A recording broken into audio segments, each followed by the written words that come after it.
Welcome back. Hannah Horne is here with our business report, and we're going to jump right in. I know you've mentioned this before, Hannah, but there's an event coming up. It's Chambers Unite, and I know you want to delve a little bit deeper into what's going on with that event this time. Yeah, so I've mentioned the Unite Summit exactly. That's coming up at, August the 27th, which is a Tuesday, all-day event. I've mentioned that it's happening, but I really haven't gotten granular into who the speakers are going to be, and I wanted to spotlight one in particular that really speaks to our nonprofit community. So when you think about workforce housing, we always think about the developers and about the capitalists that are involved in all of this, but let's just stop and think for just a minute about the nonprofit piece of this puzzle. We have a guy coming in, his name is Don Oglesby, and he runs a nonprofit up in the upstate called Homes for Hope.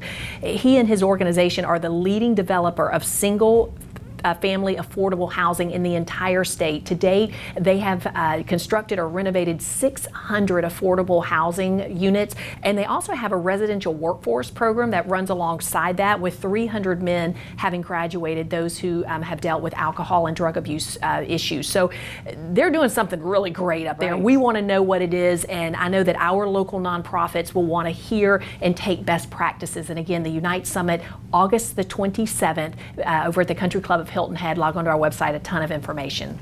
Excellent, and that's going to be a great program. It will. And so then I know we have something that's kind of exciting coming up. You're unveiling something in September. Tell us what that is. Yeah, so I know that everyone is anxiously awaiting what the Department of Transportation is going to do for the corridor project, our bridges that from Bluffton to Hilton Head. So the Department of Transportation is going to reveal some alternatives, some design options.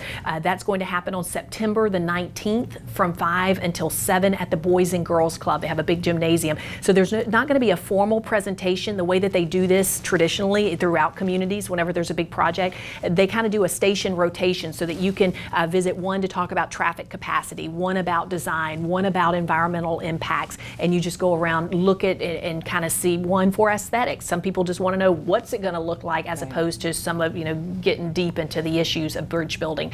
Again, September 19th from 5 to 7. Hope the community will really come out and have their voice be heard. Well, it sounds like a fascinating event, truly.